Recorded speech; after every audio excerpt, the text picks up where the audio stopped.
Madame, Monsieur, bonsoir, bienvenue dans ce journal. Voici ce qui domine l'actualité. Un lieu de travail confortable, des bureaux, des boutiques et des endroits de détente. La première dame Dominique Ouattara a inauguré l'Ivoire Trade Center, un centre d'affaires situé dans la commune de Cocody, un joyau à l'architecture moderne de PFO Africa dont la réalisation a coûté 31 milliards de francs CFA. Et c'est un annuaire dédié aux institutions de la République. Il est dénommé l'architecture institutionnelle de la Troisième République. Il comporte toutes les informations utiles. L'ouvrage vient d'être publié et tiré à 4000 exemplaires. Un manuel gratuit présenté par le ministre Gilbert Koné Kafana. Le gouvernement poursuit son programme Eau pour tous. Le ministre de l'Hydraulique a initié des travaux de renforcement dans plusieurs quartiers du Grand Abidjan, donner de l'eau potable aux populations. Laurent Tchagba était à Boboaké, Kwa et Sagbé pour faire le point. Les travaux exécutés à 70%. Puis en France, affaire Pygmalion, Nicolas Sarkozy coupable de financement illégal de campagne électorale. La justice le condamne à 1 an de prison ferme. Sa peine doit être aménagée en détention à domicile sous surveillance électronique. Nicolas Sarkozy a déjà annoncé qu'il ferait appel. Dominique Ouattara, la première dame de Côte d'Ivoire, a inauguré ce jeudi le centre d'affaires baptisé Ivoire Trade Center, un bijou en plein cœur de Cocody. Il est conçu pour accueillir des bureaux et une galerie commerciale, un bâtiment moderne qui respecte les normes environnementales. Mahama Traoré.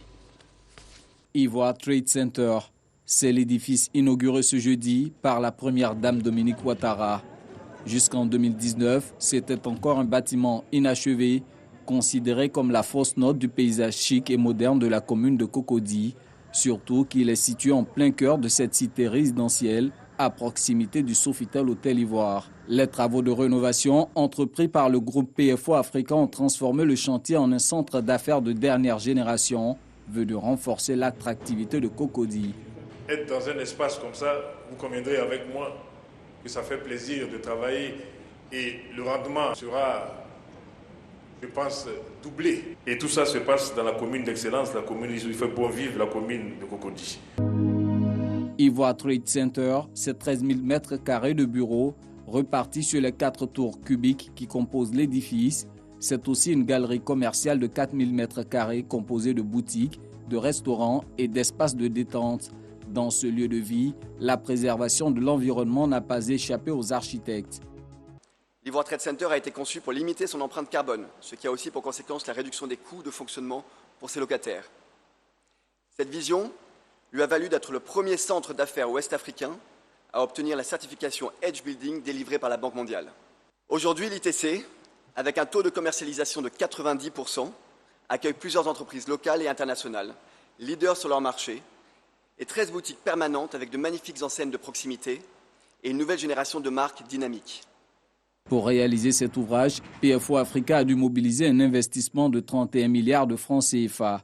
Madame la Première Dame, l'Ivoire Trade Center s'inscrit pleinement dans la grande ambition nationale d'émergence, portée par le leadership et la vision du président de la République, son Excellence M. Alassane Ouattara. Depuis 2011, la Côte d'Ivoire a renoué avec une croissance forte. Nous sommes à nouveau le poumon économique de notre région. Nous avons affirmé notre place de hub continental. Abidjan est une ville attractive, cosmopolite, une porte ouverte à la fois sur l'Afrique et vers le monde. C'est animé de plein d'optimisme pour le climat des affaires que la marraine de cette cérémonie d'inauguration, la première dame Dominique Ouattara, a traduit toute sa fierté au groupe PFO Africa pour la qualité de l'édifice. Situé en plein cœur de la commune de Cocody, cet espace de travail, confortable et flexible, ainsi que son architecture panoramique, en font une destination incontournable pour échanger, travailler ou se détendre dans un cadre exceptionnel. Les entreprises locales et internationales qui sont installées profitent d'un environnement de haute qualité pour leurs salariés et leurs visiteurs. Il nous tardait d'avoir un centre de cette envergure dans notre belle cité de Cocody, avec des commerces et des restaurants qui seront utiles aux populations des environs. Aujourd'hui, c'est chose faite pour la plus grande satisfaction de toute la population abidjanaise. Par ailleurs, je suis heureuse de constater que la préservation de l'environnement a été prise en compte dans la construction de l'Ivoire Trade Center, conçu pour limiter son empreinte carbone. Félicitations, Clyde. J'encourage les opérateurs économiques ainsi que le public à se l'approprier. Durant sa construction, Ivoire Trade Center a généré 1200 emplois. Et avec Mama Traoré, allons à la découverte de l'Ivoire Trade Center, un bâtiment futuriste pour abriter les représentations d'entreprises nationales ou étrangères. C'est aussi, vous allez le voir, un espace de vie accessible à toutes les bourses. L'Ivoire Trade Center, c'est l'histoire d'une carcasse en béton devenue un centre d'affaires de premier plan. À l'origine, le bâtiment a été commandé par l'État à l'architecte Pierre Fakhouri, car il devait accueillir l'Union postale universelle en 2004. Malheureusement, cet événement a été reporté. Il s'en est suivi une longue période d'arrêt pour ce chantier. Depuis janvier, l'édifice accueille ses premiers locataires. Les occupants ont droit à des espaces compris entre 400 et 800 mètres carrés de bureaux au sein des 4 tours du bâtiment. Les commodités disponibles sur place ont su attirer des enseignes de renommée internationale. Au rez-de-chaussée, on retrouve 4000 mètres carrés de galeries marchandes, dont un supermarché, des commerces, des agences et des espaces gastronomiques. L'excellence a été placée au cœur de la conception du projet depuis son début, pour faire réellement un pôle d'excellence à travers ce centre d'affaires, un pôle d'excellence pour la Côte d'Ivoire. Avec son architecture avant-gardiste, Ivoire Trade Center entend damer le pion aux autres centres d'affaires concurrents et ce ne sont pas les atouts qui lui manquent. La notation environnementale qui est clairement une valeur ajoutée, et des consommations d'eau, d'électricité, d'énergie de 30%. Ça, c'est le minimum pour obtenir le label. Les utilisateurs de bureaux, et on le voit déjà, ceux qui occupent, retrouvent l'ensemble de leurs services facilités au quotidien. Il est facile de venir se restaurer, de trouver des services, d'avoir un petit pressing pour déposer ses vêtements. Vraiment, le quotidien des utilisateurs a été fait pour qu'il soit agréable, harmonieux, dans un cadre joli. Parce que c'est important pour l'utilisateur, pour les employés, pour les entreprises qui ont choisi de venir à l'ITC, d'avoir un cadre pour leurs salariés digne de ce nom. Le taux d'occupation de ce nouveau centre d'affaires a déjà atteint les 90%. PFO Africa, qui en est le promoteur, assure que la galerie marchande est accessible à toutes les bourses.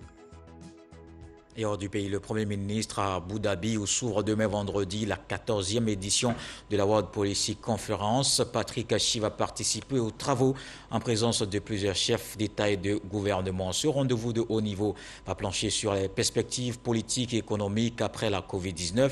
Nous sommes en duplex avec notre envoyé spécial Alexis Ouedraogo. Bonsoir, que dire à quelques heures de l'ouverture de cette rencontre? Bonsoir Kolo Koulibaly, nous sommes présentement à Abu Dhabi dans les Émirats Arabes Unis où le chef du gouvernement Patrick Achi est attendu demain, vendredi 1er octobre, pour la cérémonie officielle d'ouverture de la World Policy Conference. L'événement réunit chaque année tous les acteurs clés de la politique mondiale pour échanger des thèmes d'actualité, notamment pour cette année, la Covid-19, comment les économies se relancent après.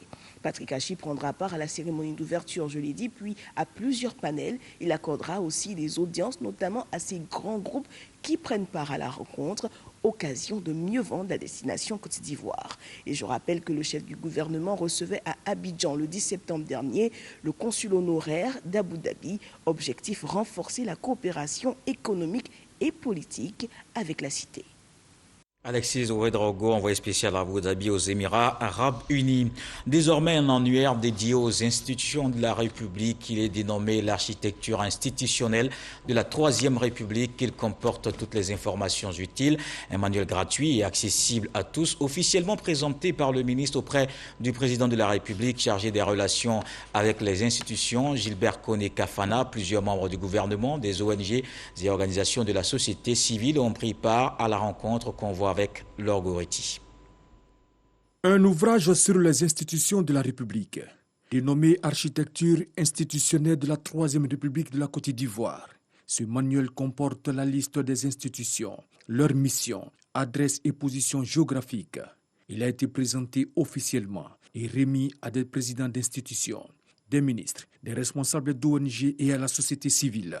Il était bon, non seulement pour la Côte d'Ivoire, pour l'opinion nationale et internationale, que nous ayons un tel livre qui non seulement édifie sur la plénitude de nos institutions, mais surtout sur la nécessité pour tous les Ivoiriens d'avoir accès à l'information sur les institutions. Je voudrais d'entrée saluer l'initiative du ministre d'État Kafana pour avoir pensé à faire un manuel qui présente les institutions de la Côte d'Ivoire au public, en quelque sorte.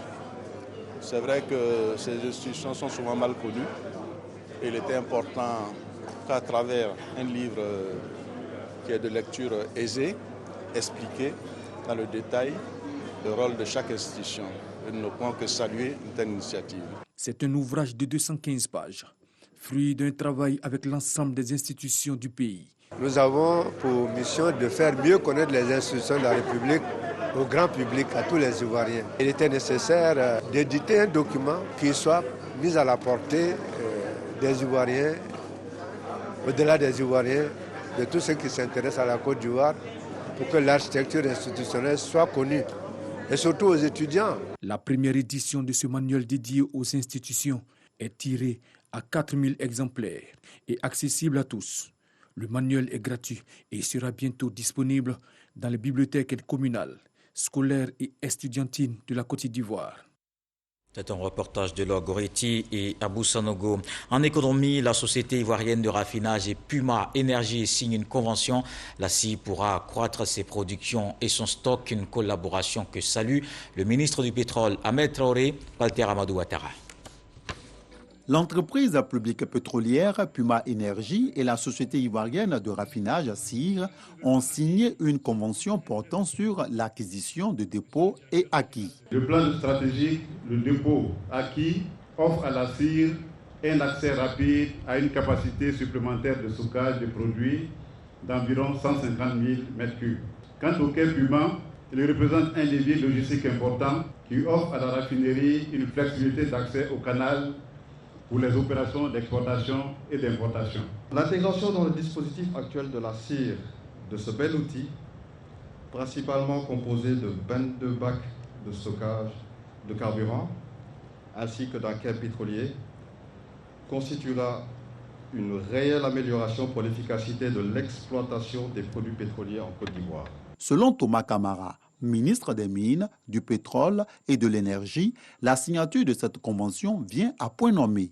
L'acquisition de ces dépôts vient renforcer les capacités logistiques de la CIR, sécuriser l'approvisionnement de la Côte d'Ivoire en produits pétroliers, accroître le stock de sécurité et accroître la compétitivité de la CIR sur le corridor ivoirien. C'est donc une bonne nouvelle pour la Côte d'Ivoire. Implanté en Côte d'Ivoire depuis 2006 et dans 45 autres pays sur les 5 continents, dont 17 en Afrique, Puma Énergie est détenu majoritairement par le groupe Trafigura et la Somagol, l'entreprise pétrolière publique de l'Angola. Toujours dans le domaine économique, de nouvelles règles sont entrées en vigueur en janvier 2020 au niveau des échanges commerciaux. L'Office ivoirien des chargeurs s'imprègne de ce dispositif. Ces acteurs locaux du commerce international se sont retrouvés pour comprendre le mécanisme. Des détails avec Lansine Bakayoko.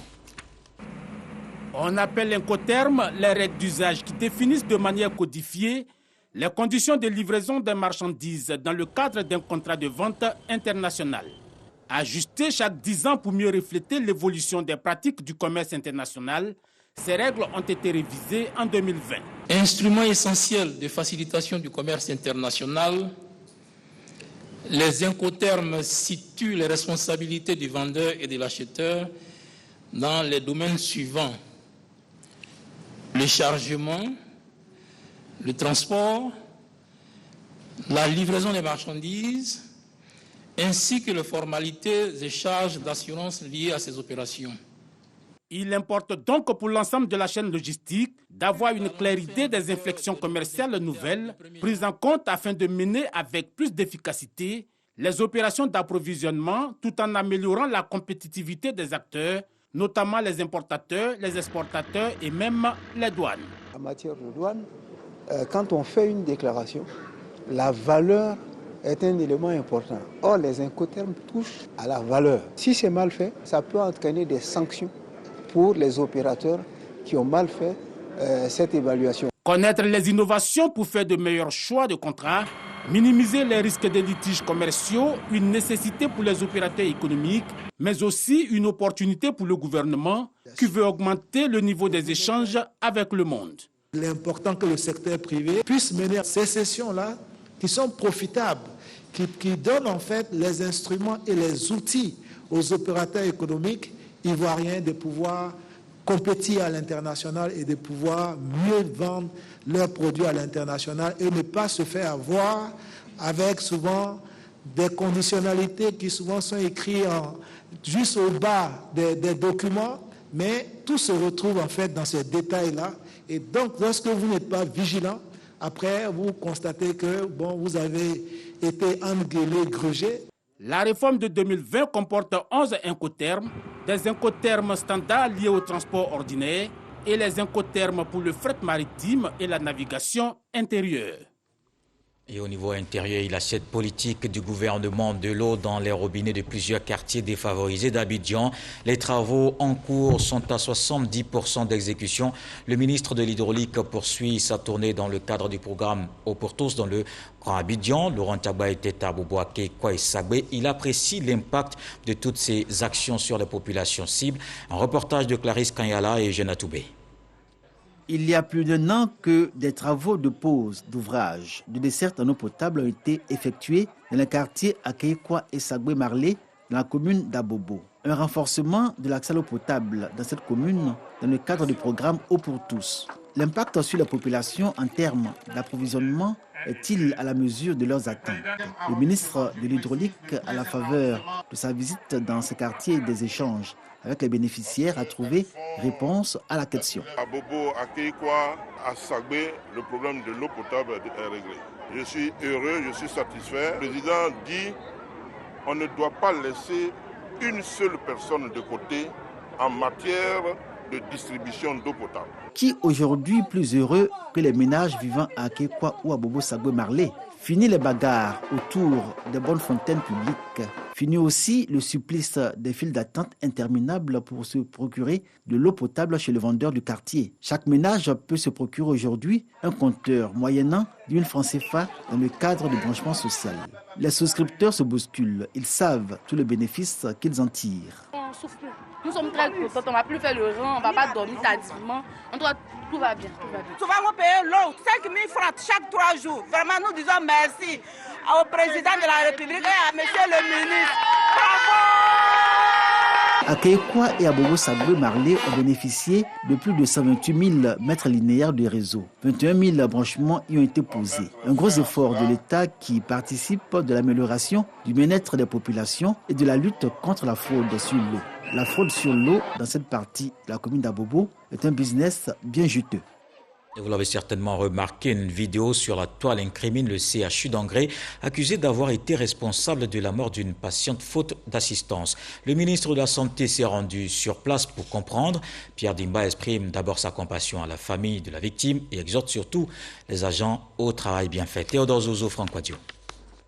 C'est presque un urgentiste que le ministre de la Santé, de l'Hygiène publique et de la couverture maladie universelle, accompagné de ses collaborateurs, débarque au CHU d'Angré. Il est un peu plus de 22 heures. Pierre Demba veut comprendre et vérifier cette information ayant circulé sur la toile toute l'après-midi mardi. C'est une vidéo commentée qui engage la responsabilité de l'établissement dans la mort d'une patiente faute d'assistance médicale. Aussitôt en face des responsables du CHU d'Angré, le ministre se fait expliquer le contexte de la diffusion de cette vidéo. En absence de lit disponible, c'est vers le CHU de Trècheville qu'elle devait être évacuée. Mais selon le CHU d'Angré, les parents ont opposé un refus. Contre toute attente, survient le drame. Le ministre de la Santé a présenté aux parents de la victime ses condoléances. Il a rappelé au personnel soignant les mesures édictées pour la régulation des services d'urgence. Il était de mon devoir, au nom du gouvernement et au nom du chef de l'État, donc de venir sur place pour savoir ce qui s'est passé. Ce que je constate, c'est que ceux qui sont chargés de la régulation ne font pas encore ce qu'il faut pour que vraiment, dès qu'on a un cas, la régulation puisse permettre donc, de trouver notre place.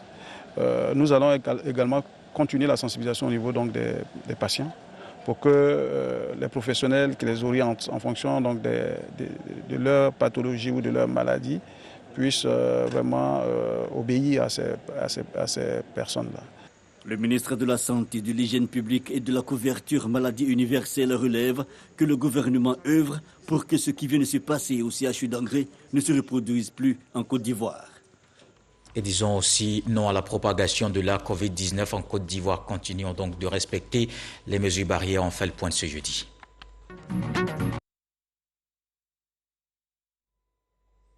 Le ministère de la Santé, de l'Hygiène publique et de la couverture maladie universelle a enregistré ce jeudi 115 nouveaux cas de Covid-19, 146 guéris et 3 décès. À la date du 30 septembre, la Côte d'Ivoire compte donc 60 253 cas confirmés, dont 57 995 personnes guéries, 624 décès et 1634 cas actifs. 2 137 947 doses de vaccins administrées contre la Covid-19. En France, le pass sanitaire pour les 12 et 17 ans est rentré ce jeudi matin en vigueur. Comme leurs aînés, les adolescents doivent désormais montrer patte blanche pour accéder à de nombreuses activités. Ils doivent régulièrement présenter ce document sous la forme d'un QR code. Ils attestent soit qu'ils ont été vaccinés contre la Covid-19, soit qu'ils ont réalisé un test négatif de moins de 72 heures, soit qu'ils ont contracté la maladie dans les 6 mois précédents et sont donc censés être immunisés. Le déploiement de la fibre optique sur toute l'étendue du territoire national, surtout dans les villages les plus reculés, sera bientôt effectif. C'est cette bonne nouvelle qui est allée annoncer Alain Quadio, le chef de la délégation du consortium d'opérateurs privés, au ministre de l'économie numérique. Il a expliqué les grands axes de cet important projet. Chakone. C'est un consortium composé des groupes ivoiriens Caïdan et français Sogetrel et Groslo. L'intérêt de ces opérateurs privés est d'accompagner le gouvernement dans la construction, le développement et le déploiement de la fibre optique sur toute l'étendue du territoire national. On n'ira pas dans des endroits qui sont déjà couverts par les opérateurs de téléphonie. Nous irons dans les endroits qui ne seront pas couverts par ces opérateurs de téléphonie et nous pourrons faire ce qu'on appelle la mutualisation. En ce moment, ça sera à la demande. Quand un opérateur aura besoin de lignes de fibre optique, nous saurons mettre ça à sa disposition. Et ce n'est pas un schéma qui est inédit en Europe. C'est par ce mécanisme-là que les zones les plus reculées ont pu bénéficier du haut débit. Le ministre Roger Adom a marqué un intérêt à ce projet qui vient à point nommé aider l'État à renforcer son dispositif de plus de 5000 km de fibre optique déjà construite. La notion de service universel, c'est quelque chose auquel nous réfléchissons au plus haut point, parce que beaucoup d'acteurs viennent investir à Abidjan, c'est facile, mais peu pensent aller dans d'autres zones plus reculées où il y a tout aussi un besoin de réseau, parce que c'est vrai qu'on oublie souvent que les gens bougent.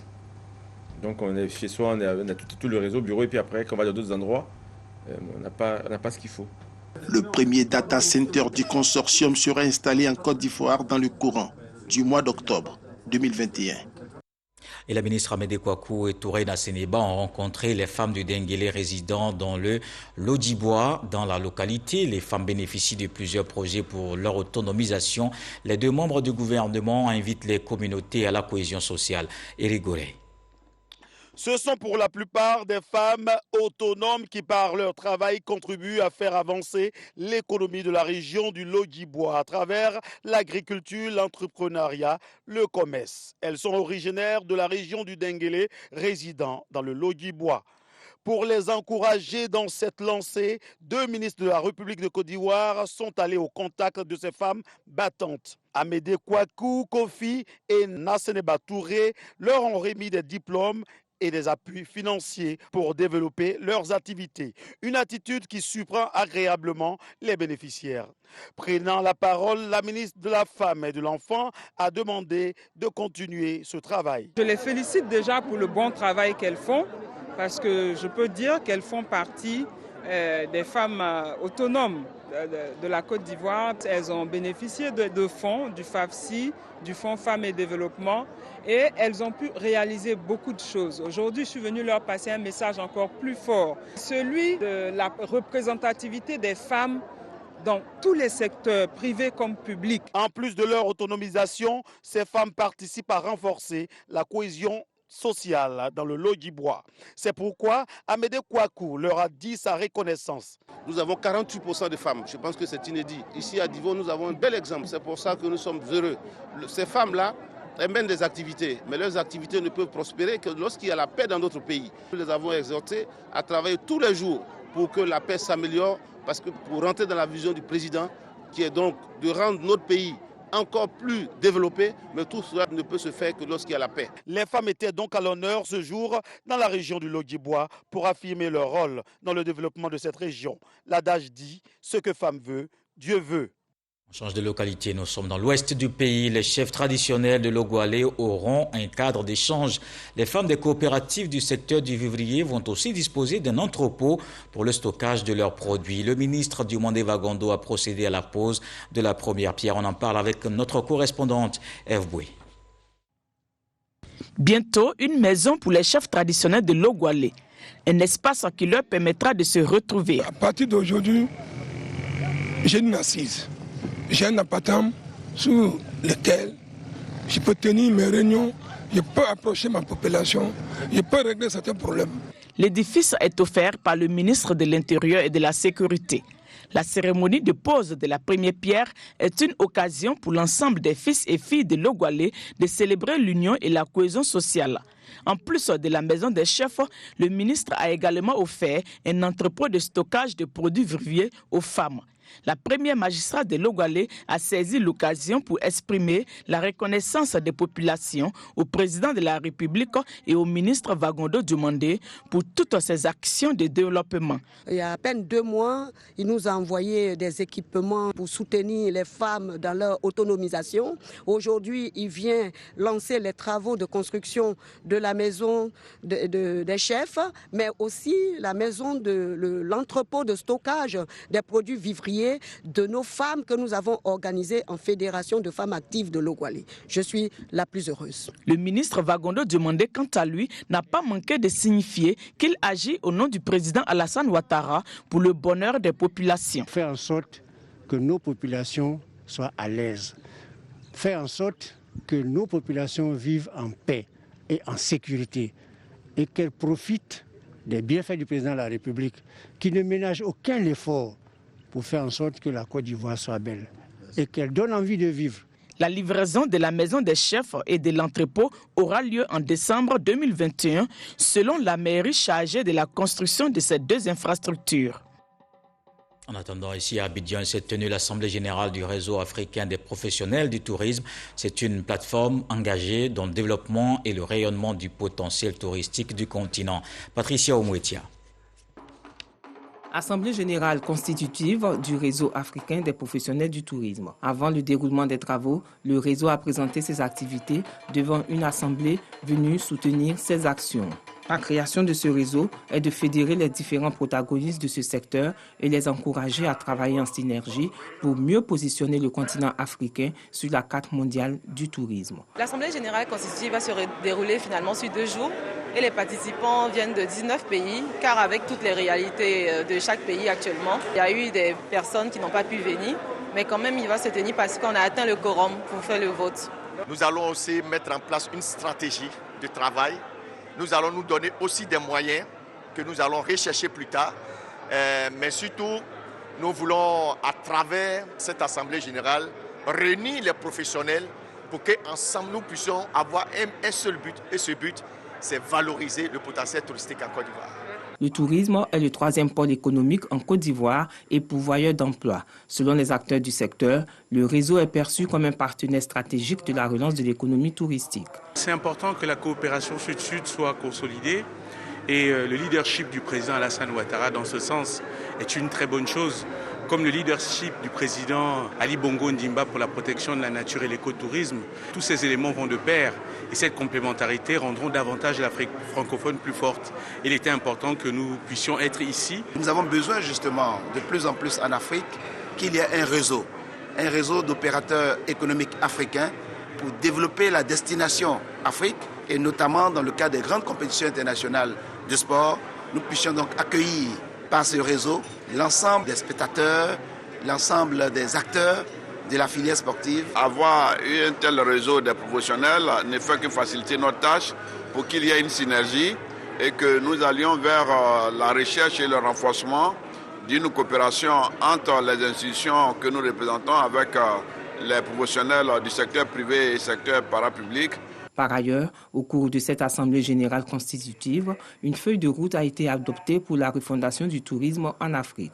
Le clou de cette Assemblée générale a vu l'élection du président et des membres du conseil d'administration du réseau africain des professionnels du tourisme. Dans le reste de l'actualité en France, affaire Big Malion, le tribunal correctionnel de Paris a jugé Nicolas Sarkozy coupable de financement illégal de campagne électorale. L'ancien président de la République condamné à 1 an de prison ferme. Sa peine doit être aménagée en détention à domicile sous surveillance électronique. Nicolas Sarkozy a déjà annoncé qu'il ferait appel. Sur Twitter, les barons de la droite expriment leur soutien et leur amitié à l'ancien président. C'est le cas des candidats à l'investiture, Éric Ciotti, Xavier Bertrand ou encore Valérie Pécresse. Voilà qui met terme à ce journal. Merci de l'avoir suivi. Retour de l'actualité, 23h. Demain, 20h, retrouvez Fatou Fofana. On se quitte avec ce que dit le sage ce soir. Si l'aveugle danse au son du bal enfant à côté d'un puits, il est certainement avec son guide.